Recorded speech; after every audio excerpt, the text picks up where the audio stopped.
네, 이재윤의 뉴스 정면승부 3부 시작합니다. 자, 이 시간에서만 만나볼 수 있는 고퀄리티 정치 토크죠. 여의도 정면승부로 시작합니다. 오늘은 장경태 더불어민주당 의원 또 배준영 국민의힘 의원 두 분과 함께합니다. 안녕하십니까?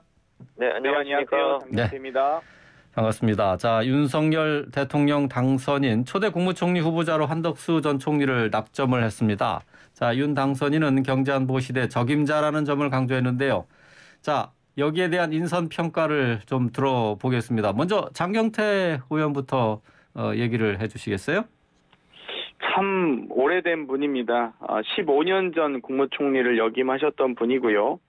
정말 궁금한 게 저도 많습니다만 과연 한덕수 국무총리 지명자께서 윤석열 당선인과 국정 철학을 공유하셨는지 또 시대 정신을 반영할 수 있는지가 궁금하고요. 네. 예를 들면 국무총리가 되시면 장관 제청을 하실 텐데 여가부 폐지에 대해서 찬성하시는지 또 한편으론 2005년 6월 종부세가 첫 시행될 때 노무현 정부 경제부총리셨습니다. 그 부분은 어떻게 설명하실 건지요? 또 한중 마늘 파동, 쌀 개방 파동 등으로 여러 가지 우여곡절을 겪으셨는데요. 제가 윤리청문회가 시작하기 전에 윤리에 대한 부분보다도 일단 정책에 대한 검증만 해도 네. 수도 없이 윤석열 당선인과 DNA부터 다르다 이렇게 말씀드릴 수 있겠습니다. 네. 자, 배 의원님. 네.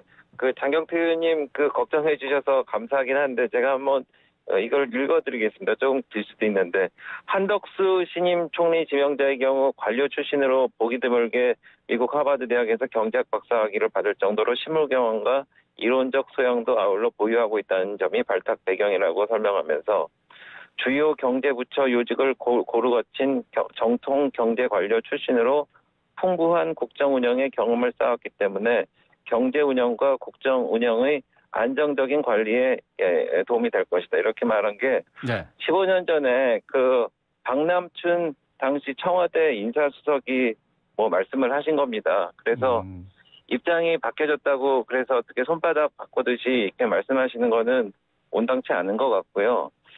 그리고 사실 지금 한덕수 국무총리를 불러낸 거는 다름이 아니라 문재인 정부라고 생각합니다. 윤석열 네. 배 의원님. 네네. 국무총리가 말씀하시는 국익 외교라든지 강한 국방이라든지 재정 건정성이라든지 국제 수지라든지 이거 문재인 정부가 다 엉망으로 만들어놨기 때문에 이거를 안정적으로 관리할 수 있는 그런 경험 있고 덕망 있는 인사가 나오는 거는 당연하다고 볼 수 있겠습니다. 네, 알겠습니다. 자. 한덕수 내정자 오늘부터 인사청문회 준비에 들어갔는데요. 자, 한덕수 내정자에 대해서 오늘 론스타 의혹권이 나왔어요. 자, 인사청문회에서 걸림돌이 안 될까요? 어떻습니까? 장 의원님? 네, 아마도 아직 이 여러 가지 검증을 아마 국무총리 인사청문회가 구성이 되면 면밀하게 이 자료 요구를 해서 알게 될 텐데요. 네. 김앤장 고문이라든지 론스타 먹튀 관련돼서 만약 관여한 바가 있으면 거기에 대한 분명한 책임을 지셔야 될 거고요. 정말 대한민국이 무슨 잃어버린 15년도 아니고 15년 전에 저희가 주장했을 때 내용과 지금 윤석열 당선인과의 지금 한덕수 국무총리 지명자가 과연 국정 철학을 공유할 수 있겠습니까? 아무튼 이 부분도 저희가 인사청문 과정에서 네. 철저하게 검증하도록 하겠습니다. 네. 자, 배 의원님은 어떻게 보세요?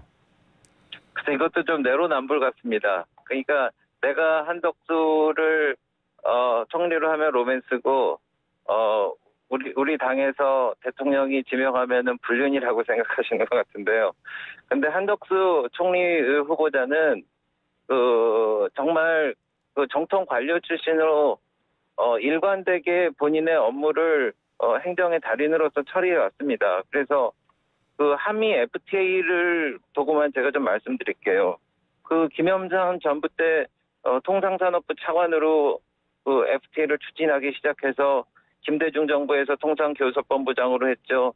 노무현 정부에서 마무리했죠. 주미대사 하면서 비준에 힘썼죠. 그리고 박근혜 정부에서 한미무연협회장으로 했습니다. 그렇게 어떤 본인의 일이 주어지면은 그것을 반드시 마치는 책임 있는 행정가로서의 모습이 보여진 거지. 예. 이게 뭐 이때 다르고 저때 다르고 그런 것 같지는 않습니다. 예, 그러려면은 뭐하러 15년 예. 전에 그렇게 중용을 했겠습니까? 네. 론스타 의혹과 관련해서는 어떻게 그 내용은 보셨습니까?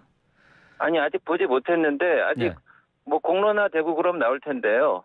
글쎄요. 그게 언제 때 이야기인지는 모르겠지만은 뭐 충분히 소명하시지 않을까 생각합니다. 왜냐면은 그렇게 공직 생활을 오랜 그 정권에 걸쳐서 충실히 해왔기 때문에 그런 문제가 될 만한 일들을 하셨을까 하는 생각이 드네요. 알겠습니다. 자, 그러니까 2002년부터 11월부터 8개월간 론스타의 국내 법률 대리인인 김앤장 고문으로 재직하면서 8개월 동안 1억 5천여만 원을 받으셨는데요.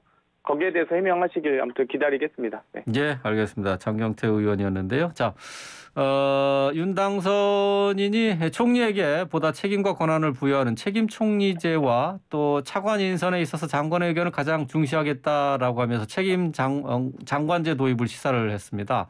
자, 배준영 의원님부터 평가를 해주시겠어요? 책임 총리제와 관련해서. 네, 사실 우리나라 그 청와대는 정상적이지 않습니다. 너무 인원이 많고 옥상옥으로 인사에 관여하고 정책에 관여하고 너무 그게 심하죠. 그래서 당선인께서는 그 정의화한 참모와 분야별 민관합동위원회로 조직 개편을 하고 또 민정비서관을 폐지한다고 하지 않았습니까?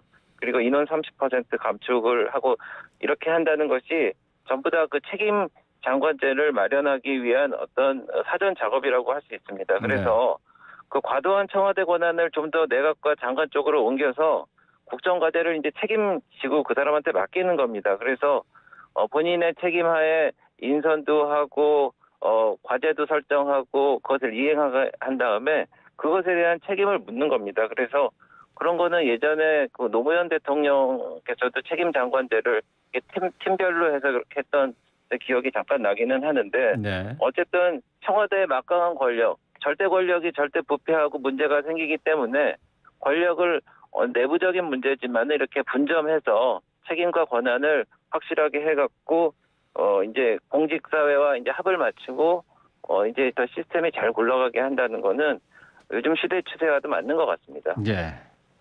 자, 장 의원님. 네, 책임 장관제 참 손바닥으로 하늘을 가리시는 것 같은데요. 결국 2인자는 안 키우겠다는 말씀 아니십니까?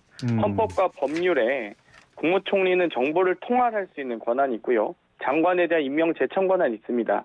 정말 그렇게 이 각 부처에 책임과 권한을 부여하시겠다면 책임 총리제를 실시하셔야지 책임 장관제는 무슨 말씀이십니까?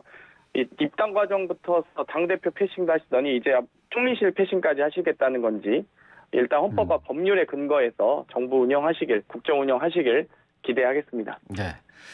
그거 관련해서 제가 조금 부연하는데 그 의원님께서 저희 발표 내용을 조금 놓치신 부분이 있으신 것 같아서 할 텐데 저희 책임 장관제는 그 저희 한덕수 총리 지명자도 말씀을 하시고 책임 총리제와 이게 패키지로 가는 겁니다. 그러니까 책임 총리가 내각을 통할을 하듯이 책임 장관이 그 부처를 통괄하고 인사권도 주고 한다는 거는 한 묶음으로 가는 거지 그 책임 총리제를 그거를 그 배타적으로 보는 개념은 아니라는 것을 제가 좀 부연해서 말씀드리고 싶네요. 예, 알겠습니다.